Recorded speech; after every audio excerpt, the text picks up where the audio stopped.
That young man. On the cross, our Savior said,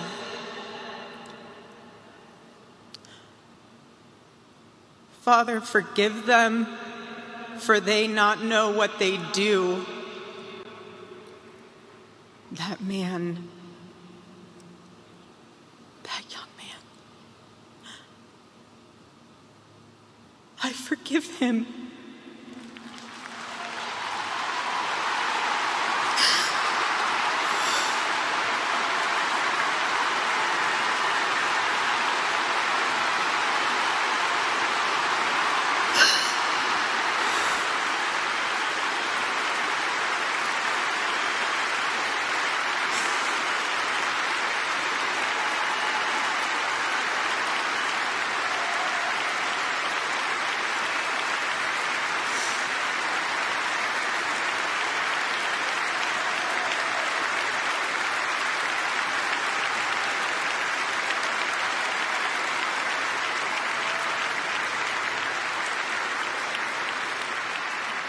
I forgive him because it was what Christ did and is what Charlie would do.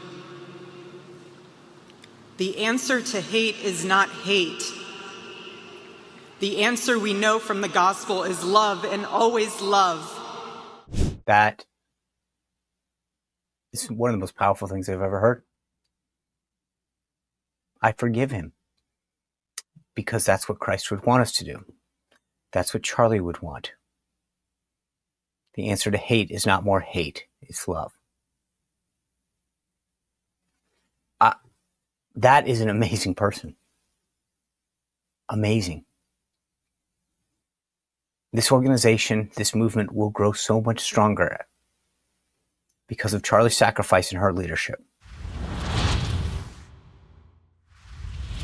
Good Monday to you all. What a Sunday that was. 5 hours glued to my seat. Glued.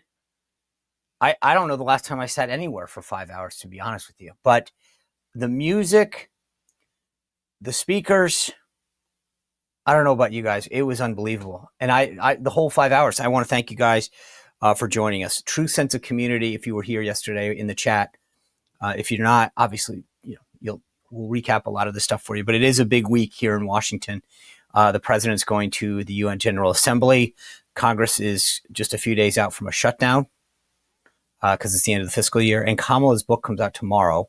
But last night was all about, and just real quick. So after the event, I spoke to Lucas Miles. He is the senior director of faith at Turning Point. He was obviously there, and he's dealing with a lot of this Turning Point growth because he helps run the faith piece of it. We're going to talk to him.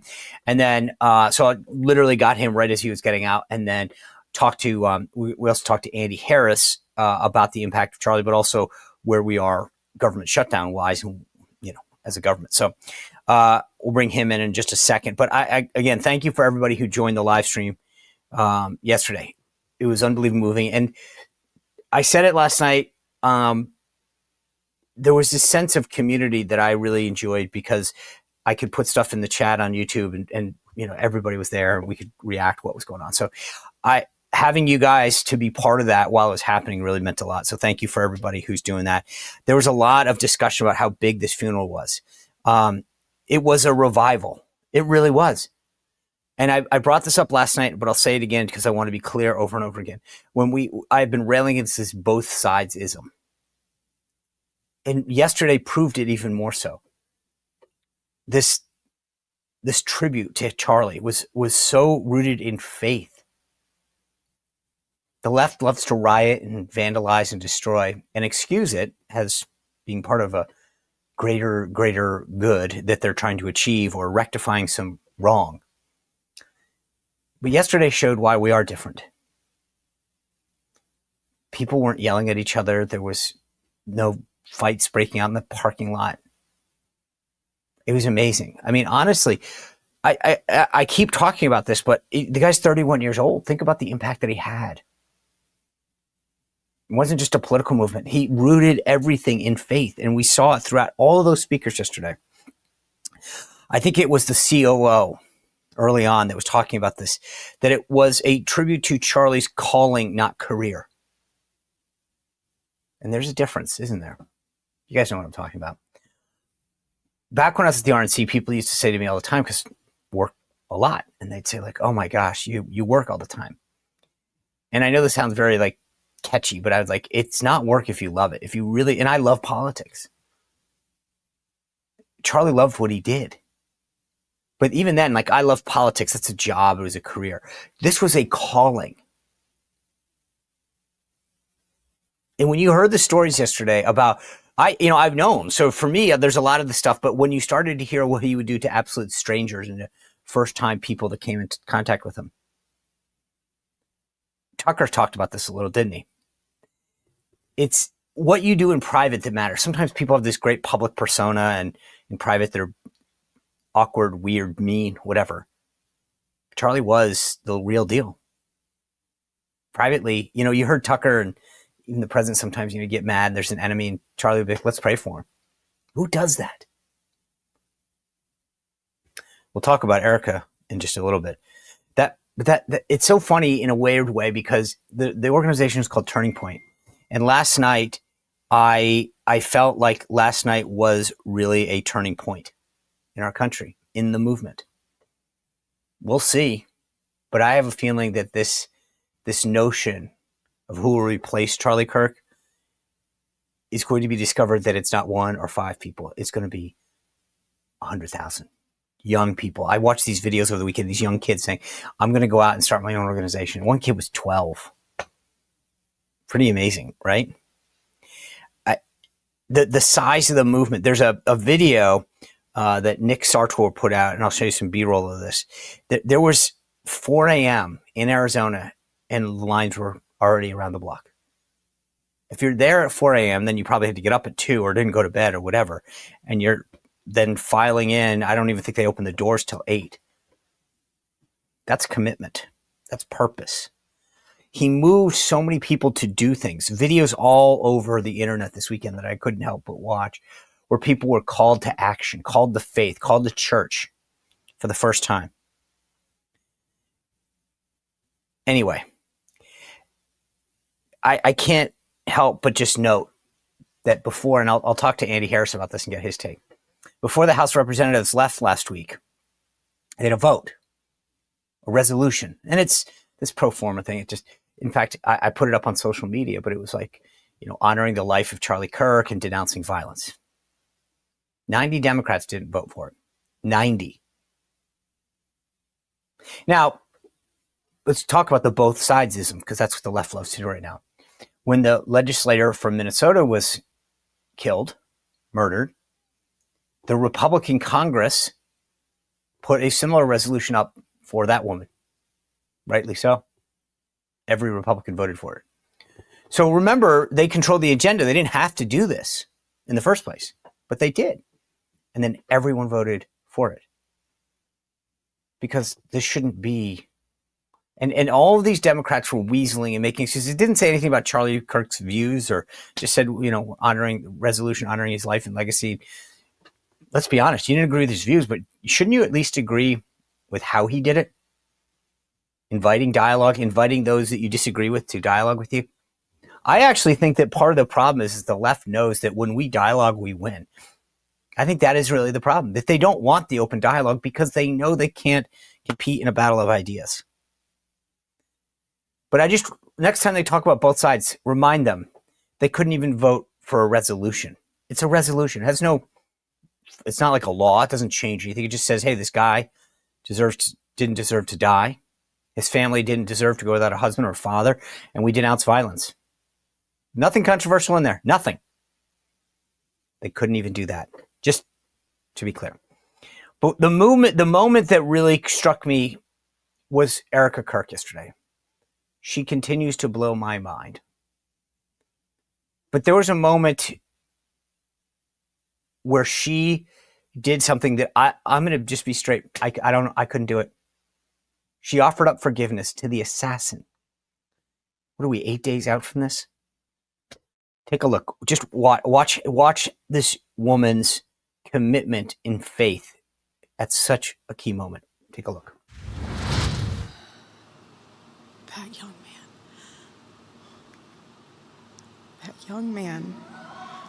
On the cross, our Savior said,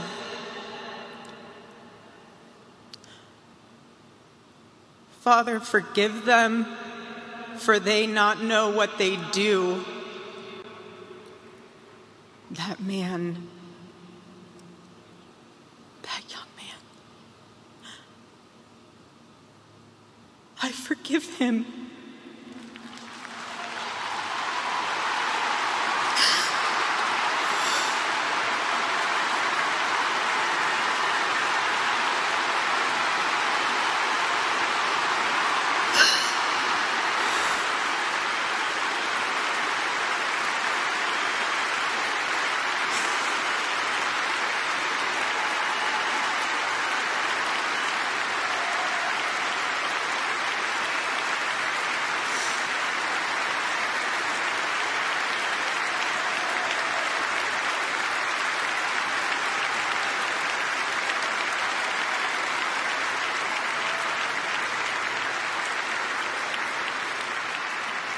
I forgive him because it was what Christ did and is what Charlie would do. The answer to hate is not hate. The answer we know from the gospel is love, and always love.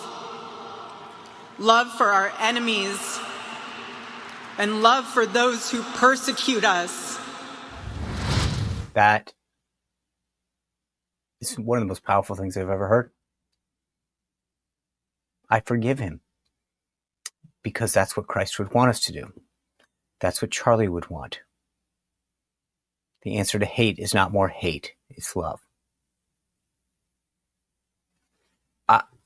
That is an amazing person. Amazing.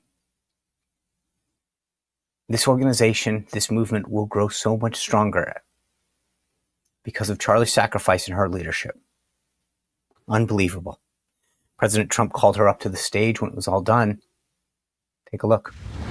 So, Charlie, we all want to thank you.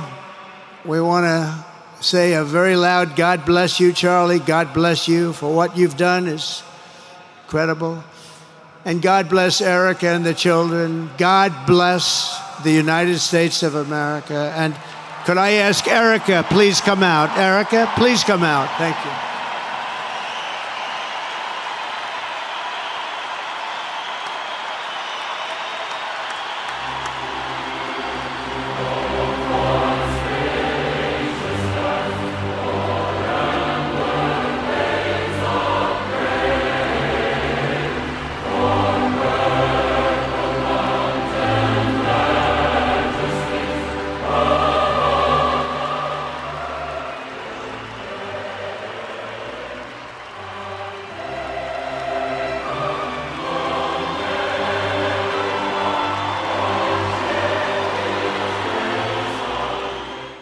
How touching is that? I mean, what a moment. What an absolute moment there.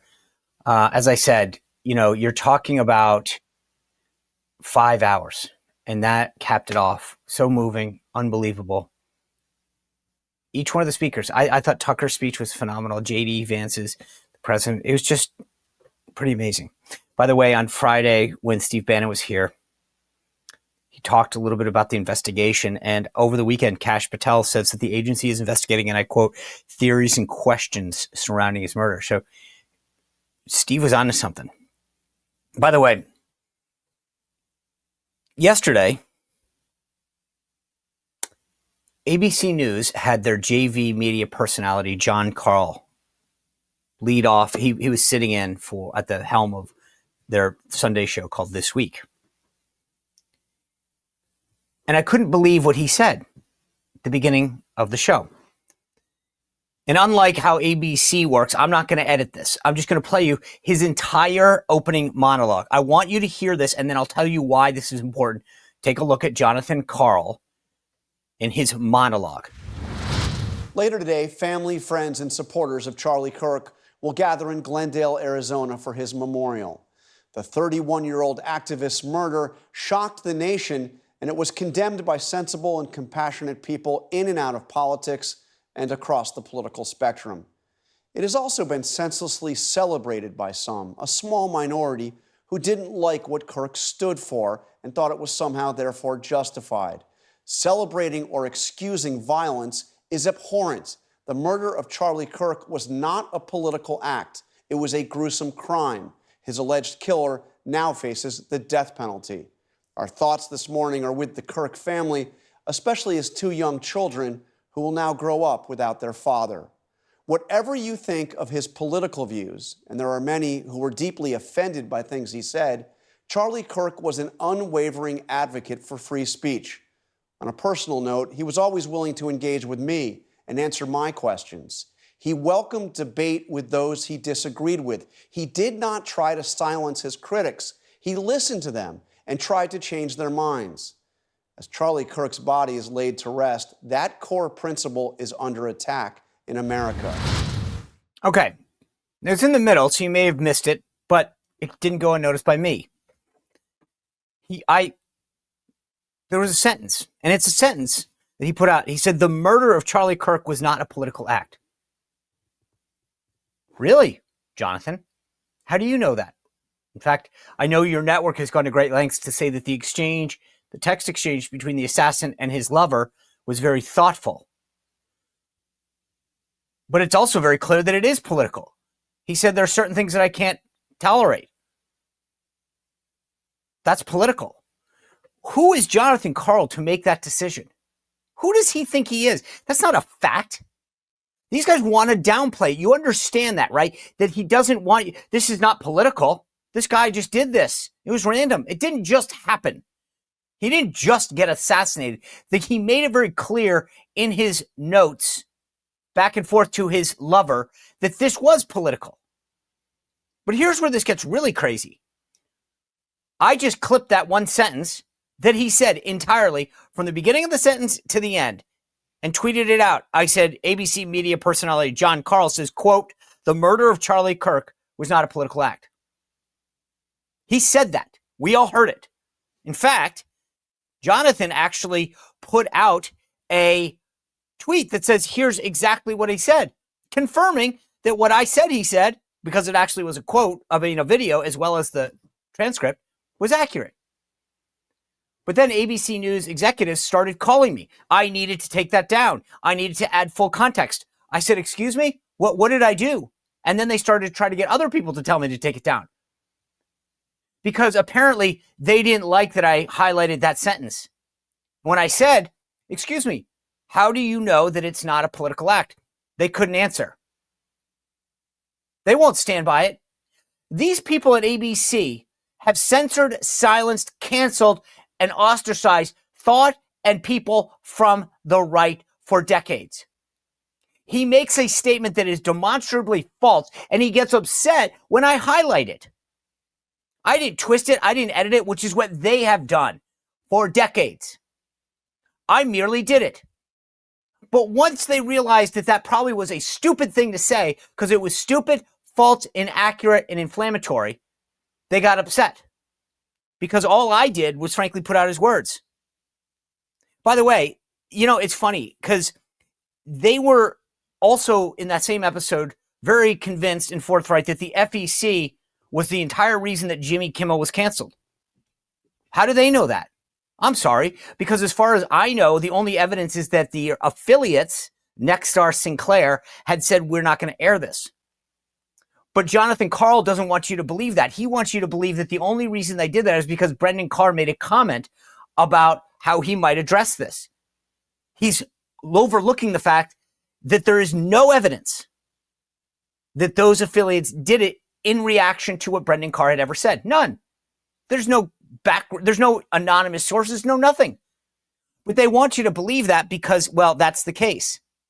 And it's funny because this is the same group that canceled and censored and silenced all of us, and now are so afraid that their precious correspondent is going to have something happen to them. But, it's funny because not one of them spoke out when Biden's White House went after Facebook and told them that they would have government action taken against them if they didn't comply with kicking people off that didn't toe the COVID line, that didn't say the right things. No one cared, did they? They didn't care when Trump got banned from Twitter, when got deplatformed, when shows got kicked off YouTube. No, That's okay. That's censorship, but it's okay because it's the right.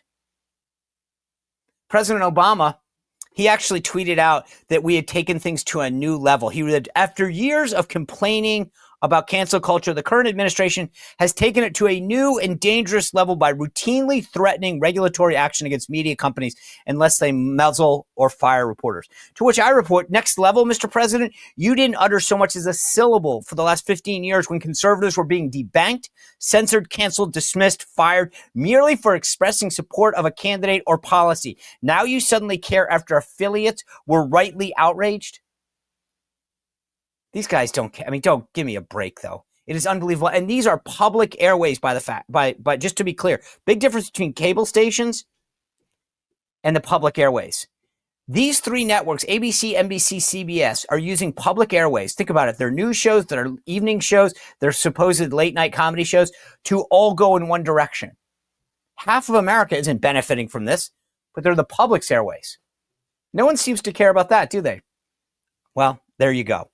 Anyway, I want to kick this off tonight last night after the event, we had the opportunity to speak to Lucas Miles. He's the senior director for faith for Turning Point USA. We got to chat with him a little bit about the event and the moment. I want to play you a little bit about that conversation I had with him. Lucas, thanks for joining us. I really appreciate it. I know it's been a long day for you. Hey, I'm glad to be with you. It was certainly an emotional day, but an incredible day nonetheless. What an honor and a tribute to Charlie, and also what a tribute to Jesus Christ. That's what I thought was so amazing. Is it's such a painful and tragic event, and yet, with the exception of President Trump, kind of talking about his enemies, which is a very authentic moment for President Trump. I felt like the entire day, Tucker Carlson, the vice president, Marco Rubio, and obviously I'll get to it in a moment, but all of these speakers just talked about faith and Charlie's love for Jesus. And it was such a moving testament to what he believed and what he wanted. Look, I was just blown away. I mean, I'm part of the team here at Turning Point, and I was still blown away. Everybody just was so unified. I mean, it's what they said at the start. It's like, if we could do a MAGA rally with the Holy Spirit, that's about what it felt like. There was just sort of this just unity across the speakers. And even President Trump, what was he talking? He was talking about, Charlie bowing before the throne of his creator, of his Lord Jesus Christ. I mean, there was a testimony to the gospel in virtually every single talk that we heard today. Were you shocked by that? I mean, I was wondering. I went into today saying I had seen Andrew's quote about this was going to be a test, to the gospel. And I thought, okay, but there's a lot of different speakers, so we'll see if everyone stays on message here. But it really was an unbelievable testament to faith.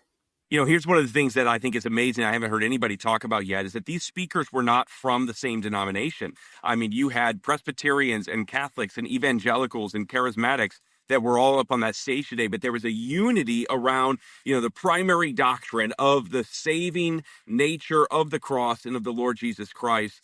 It was incredible. The worship, I mean, the unity we felt in the room. There wasn't anybody like getting mad in the parking lot, before or after. It was just a beautiful day for Charlie, a beautiful day for the Lord, and honestly, a beautiful day for this nation. Is there anything that as somebody, is part of this organization, something that stood out, a message that stood out, a speaker that stood out? Well, look, I am very excited that Erika Kirk is now in this new role as CEO. I'm looking forward to spending some more time underneath her leadership. I've been serving Charlie for the last year and a half. It's the honor of my life to serve underneath him. Even though he's 15 years younger than me, I learned so much when I was serving underneath him. And Erika, I think she laid out the roadmap today, specifically for my department, for the faith department. I mean, this was a huge win for TPUSA Faith today. And she talked about, hey, we are going to go strong on reaching new pastors and connecting more churches. Prior to the events of, 10 days ago, we had about 4,000 pastors that we were working with across this country. I have a feeling that number is about ready to 10x. Did you have any heads up that she was going to announce the forgiveness to Charlie's assassin? I had talked to the team a little bit. I didn't know the specifics of the speech, detailed, but I did know that that was a major thing that was on her heart, and I think she handled it so well. Look, this is it's incomprehensible, I think, to somebody who is not of faith to think that you would offer forgiveness to your husband's killer. But this is the nature of the gospel, that none of us have what it takes to be saved, that we're all in need of God's grace. Look, ultimately, that individual, their salvation is up to the Lord. The state of their heart right now, I would have major concerns for them for eternity. But Erika, I think, demonstrated to the nation the heart of the believer, and that our faith and our existence is rooted in the cross of Christ. I thought that there was a lot of takeaways from today, from your event, from the event today. But her forgiving that assassin, to me, I know what we're asked to do in the gospel. I know what Christ did, and I just can't. It was so raw. The idea that you're still processing these emotions and what your future is going to be like, and that you have the faith and fortitude to pronounce that so publicly today, said to me so vividly that whatever Charlie Kirk was doing will continue to grow and build on, because that's the message that they sent today. Not hate, not revenge, but love and faith in Jesus. You kind of you might anticipate a response like that from her. I mean, first of all, it's incomprehensible no matter when it is. But in a trial 3 months from now, 6 months from now, when you've had time to process, but she's still in the moment, and yet that's her first response. It's absolutely remarkable. It's only by the grace of God. She is a tremendous woman. Charlie, there's a reason why he married her, and they were quite the pair. And I'm excited to see her leadership over the next, days and months to follow as she takes the helm here as the CEO of TPUSA and TPUSA Faith. It is going to be absolutely incredible to see. It is. And so you mentioned, do you guys anticipate a massive, now I know we've heard about the chapters on the college campuses and the universities, but I got to imagine from what you do that you're going to see that between what Rob McCoy asked people to do at the beginning and then throughout, that there's going to be a response. I know that QR code was up in the arena, people really responding. I imagine that your inbox is going to be filled tomorrow. Well, I think it already is, for sure. We're seeing that already. Rob is such a great member of our team. He's sort of our pastor emeritus. He's been with Charlie from the beginning. He's a top advisor for me that we get to call upon. We are working with pastors from across this nation already. But as I said earlier, I think you're going to see that number, increase significantly. Charlie, one of the final things that he had asked me to do is he wanted us to build a database of churches that people could trust and rely on. Well, he just helped us get a really good start on that today. What was fascinating to me last week, Lucas, is when I was at Mass and I was doing an event Saturday night. So I literally went on Google Maps and said, where's a Catholic church that I can go to 5 p.m. Mass that's near the event? So it wasn't my home parish. And I walk into this church, and here is the pastor of this Catholic church in Springfield, Virginia, openly praying for Charlie Kirk. Now, as a Catholic, I was sort of thought to myself, wow, I haven't seen us pray for other Catholics. And here's this non-Catholic that has had such a profound effect on Catholics. Cardinal Dolan referring to him as a St. Paul evangelist. And it's amazing to me to see the profound effect that he's had across denominations. Charlie was always just a lover of the church in general. He loved pastors. Some of his favorite people on the planet were pastors of different churches. I didn't know him to be overly his allegiance was more about to Christ than it was to a particular denomination. He had a lot of churches that were kind of his home church. And Charlie just loved seeing just the people of God move forward in faith. Lucas, thanks for being with us today. Good luck going forward. All right. I want to thank Lucas. I know it was a really busy day, so thank him for doing that. And obviously, I'm sure that as they wake up today, they're flooded with new applications. Before I bring in Andy Harris, though, two things. One, tomorrow, John Solomon is going to be on the show. Oh, yeah, I should have said that earlier. And Harmeet Dillon on Wednesday. So we've got a big week coming your way. Before I kick off the conversation with Andy Harris, though, I want to tell you, my dog, I added Ruff Greens to her diet. It is unbelievable. In just a few weeks, it is unbelievable the difference that I get to see. You get to see it in the coat and their actions. I take one little scoop, and it comes with it, and I put it on top of her evening meal. You can do it on either, split it up, but I just do it at one. It's got a ton of essential vitamins, minerals, probiotics, digestive enzymes, and omega oil. It promotes longevity, and it's a lot of the stuff that you're not going to get, your dog's not going to get just through their food. All sorts of natural antioxidants and anti-inflammatory compounds that help stay the dog active and mobile. I can see it in her coat, just the difference. And so this is something that, normally I say I use the product, but I'm not going to eat the Ruff Greens, but my dog Rizzy does. So don't change your food. You don't have to do that. You can just literally add a scoop of Ruff Greens. It's offering a free Jumpstart trial bag that I thought was really cool because it came with a lot of poop bags and treats and all this kind of stuff. You get you just have to cover your shipping. It's all free. You just cover the shipping. Use discount code SPICER to claim your free Jumpstart bag at Ruff Greens, RUFF greens.com, ruffgreens.com, and use promo code SPICER for this free Jumpstart kit. Trust me, you're going to love it. And the great part is you get to keep all the food they're using right now. That's ruffgreens.com, promo code SPICER. All right, guys, I've talked a lot about wellness and whatever, and I always get the same advice from some of the healthcare professionals where they're like, eat slower, walk, after meals, and avoid all these processed foods. And I've been trying to follow a lot of that advice, but I still don't always feel great or balanced. Then I discovered a brand new product. It's called Cowboy Colostrum. I can't say that 5 times fast. Cowboy Colostrum. This stuff is amazing. It's called nature's liquid gold for a reason. It's the first milk, you're not going to believe this, that babies get. And it's packed with proteins, growth factors, peptides. It's unbelievable. It reduces inflammation, and it helps with your immunity and helps heal your gut lining and reduce bloating. So this is something you definitely want to add. It's made with the highest quality bovine colostrum in the United States, and it's sourced from milking 100% grass-fed American cows. For a limited time, our listeners get 25% off their entire order. Go to Cowboy Colostrum. That's COLOSTRUM. Say that fast. CowboyColostrum.com. CowboyColostrum.com/Sean. You got to do this /Sean. So it's CowboyColostrum.com/Sean, and use code Sean for 25% off. By the way, this is just like the Beam in the sense of a ton of great flavors. There's vanilla, strawberry, chocolate. I'm a chocolate guy right now. That's the little thing. So I'll let you know how the other ones go, but I think any of the flavors are good. They're going to ask you where you heard about them. Make sure you tell them the Sean Spicer Show sent you.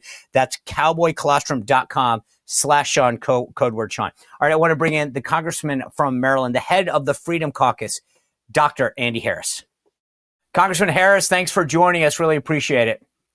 Oh, it's good to be with you, Sean. Last night, we heard, I still can't get over, I stayed riveted to the screen for 5+ hours. I don't think I've paid attention to anything for 5+ hours. Just give me your general impressions of what you thought of that service last night. Well, look, it was historic. There's no question about it. They say the crowd there was bigger than the crowd for Martin Luther King Jr.'s funeral, the crowd for John F. Kennedy. The bottom line is that Charlie Kirk touched a lot of hearts and minds, and people won't forget very, very quickly. Is there anything among the speakers that stood out to you?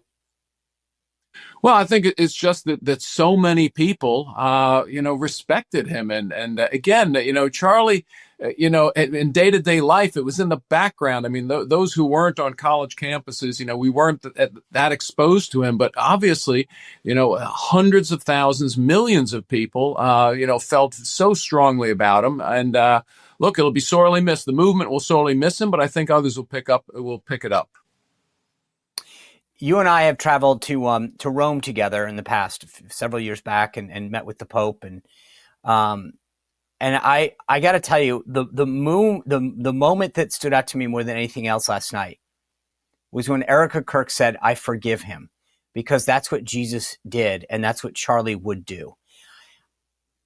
I don't know that I ever could have gotten there, but certainly not a week after the tragic events that unfolded. And I just can't, I continue to believe that woman's faith, courage, and conviction is something that I've never, ever seen anyone that I've known display. I just, that was probably the most moving moment for me.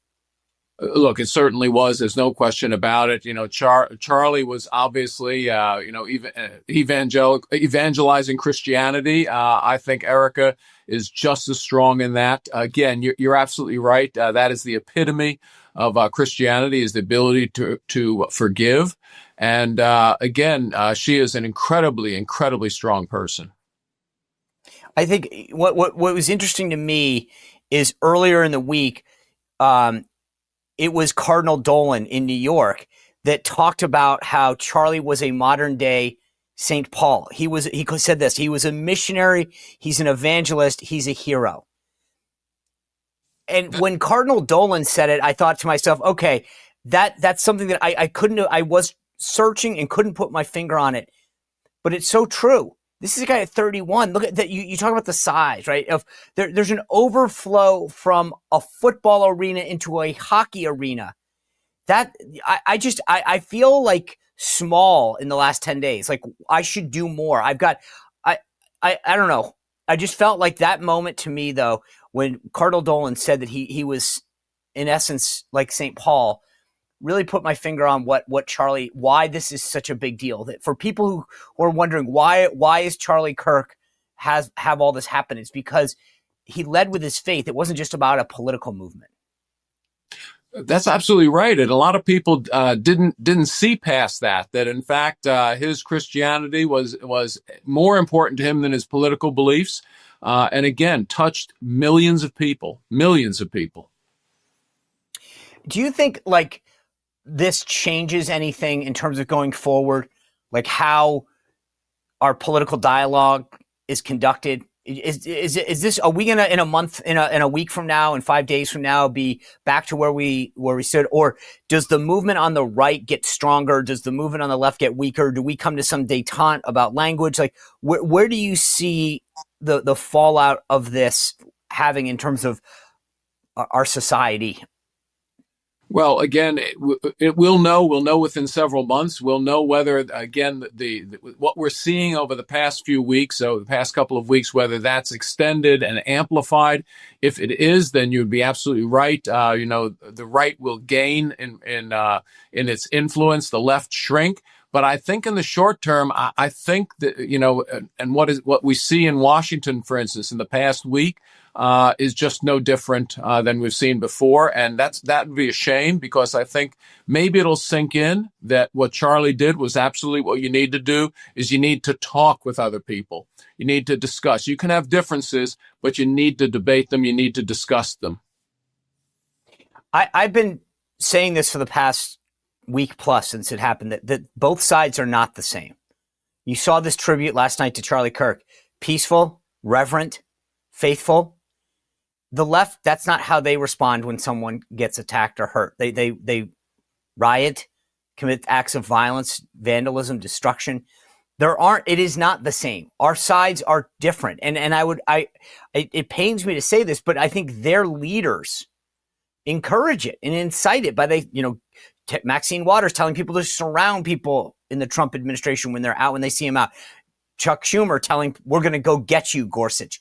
These guys believe that it's okay to resort to this. I know they don't want to say it now because it's not politically correct, that you're not supposed to say it out loud. But the bottom line is they're not the same.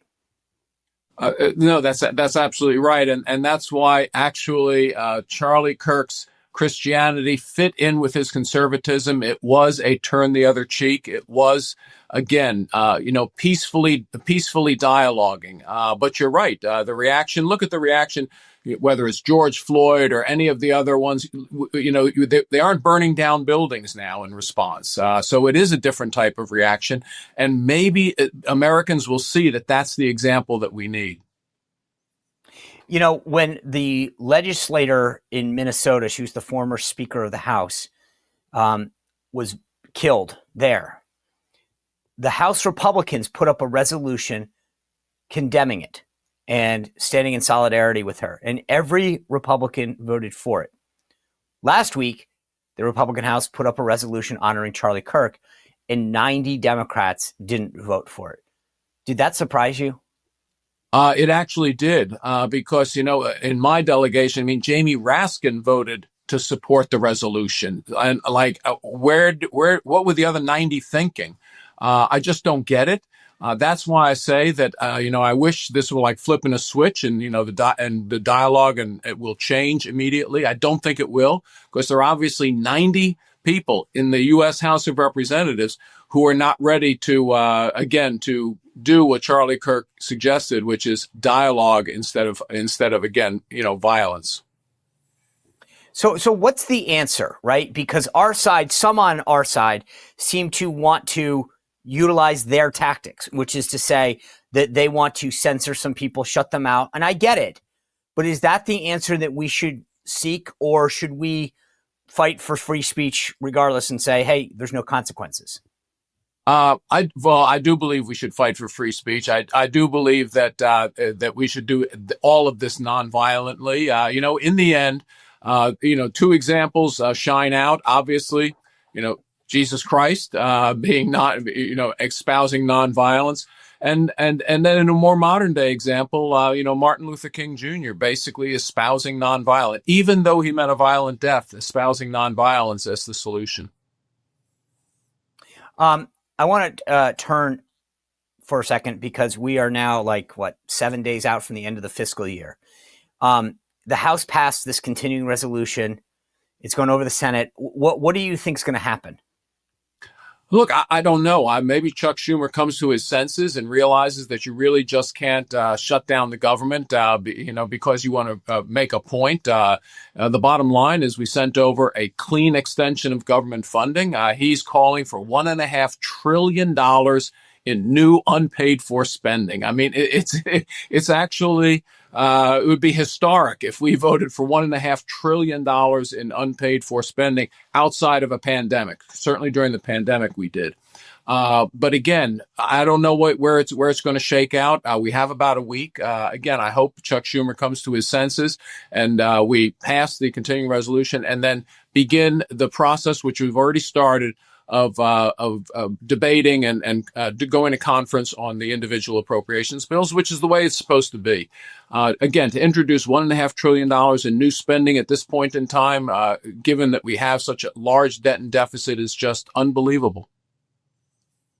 So in your opinion, considering where the Senate is right now, do you think we're headed for a shutdown of the government, even in the short term? Yeah, we could have a shutdown for a few days. I wouldn't. I think that's possible. I will tell you, it won't be like the shutdowns when the Democrats are in charge of the executive branch. It will be very different. Again, you won't shut down the national parks just to punish the American people. You'll be much more careful about which employees go to work, which employees don't go to work. I think most people won't notice that the government will be closed. Will technically be closed for a few days, but of course it never really is. All the essential functions go on.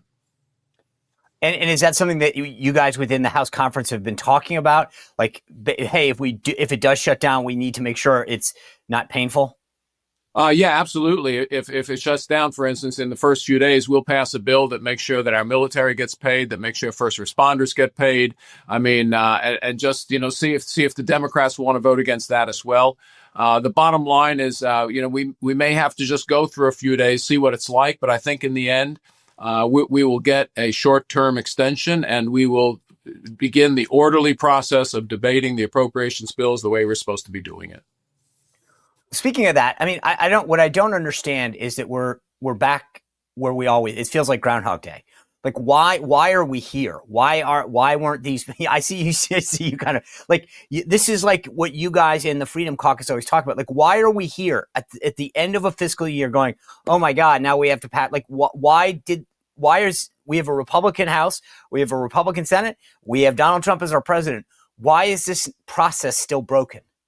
Well, we're negotiating, and again, the bottom line is that Chuck Schumer doesn't want to agree to in an orderly fashion to negotiate the appropriations bills. But I'll tell you, it's more than that, Sean. The fact of the matter is the government has gotten very big, the budget's gotten very large, and we probably are going to have to go to every other year appropriations, perhaps maybe excluding defense, because that's important. We might have to do that every year. But everything else, we should just go into a 2-year appropriation cycle. so that we can have the time to do it right and then to debate it and to get these done by the deadlines. The deadline has not been met since the law was passed. I mean, the last time all the deadlines in that 1973 Budget Act were met was the year the law was passed. That's it. Okay, so we need to change the process, is what I'm hearing, to go to like biannual budgets, so that, and is that, but okay, so that's that. On the spending point, to your question, like, what is post Elon Musk? What's happening to make sure that we don't continue to spend wasteful amounts of money? Well, I think what we're holding for is we're holding for level funding. So a continuing resolution obviously does that. Even if we pass appropriations bills, to vote for level funding, and that will allow rescissions to occur. So that will be the ceiling of spending. And of course, we're used now to rescinding money in all the agencies. So we will actually slowly begin to reduce spending, but at least stop the runaway growth. And is that something that most Republicans are on board with? Yes, most Republicans are, and actually the Democrats are agreeing to basically level funding, even through appropriations bills. I think they have finally come to their senses and realized, except for Chuck Schumer's $1.5 trillion, desire to add to the continuing resolution, that if we negotiate these appropriations bills, we will basically level fund them from last year. I want to thank Congressman Harris. I know we lost his audio there at the end. It's a busy day, but obviously a lot going on. And we're going to keep an eye on this government funding thing as it goes forward. Thank you guys for kicking off the week with us. It's a big week, a lot happening yesterday. Thanks for everyone who did this. As I mentioned, tomorrow, John Solomon's going to be with us. Then Harmeet Dillon on Wednesday. Thursday's the panel, and Friday, great show. But we have a lot coming up. And as I mentioned, Kamala Harris's book comes out tomorrow. The president will be in New York for the UN General Assembly. So there's a lot that we have to unpack in the next couple of weeks. And I'm going to keep an eye on Chuck Schumer, because I'm telling you guys, keep an eye on this guy. He's adding up, as Andy Harris just said, he keeps adding up what they'll take to get a shutdown. Schumer's shutdown is coming. And I don't know that it's going to last long, but the guy who's got himself in a box, I don't know how he gets himself out of it. But we will cover it from all angles here. That's the beauty of the show. We bring you insight like no one else does, because I've worked at all levels of government. All these other guys are pundits. And I respect a lot of them, but there's a difference when you've been in the game to understand how it's all going to play out. And that's what I bring that I don't think any other show could do.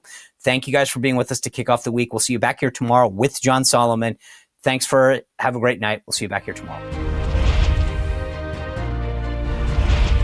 Well, if you enjoyed this content, make sure to like this video, subscribe, and click the notification bell to get more.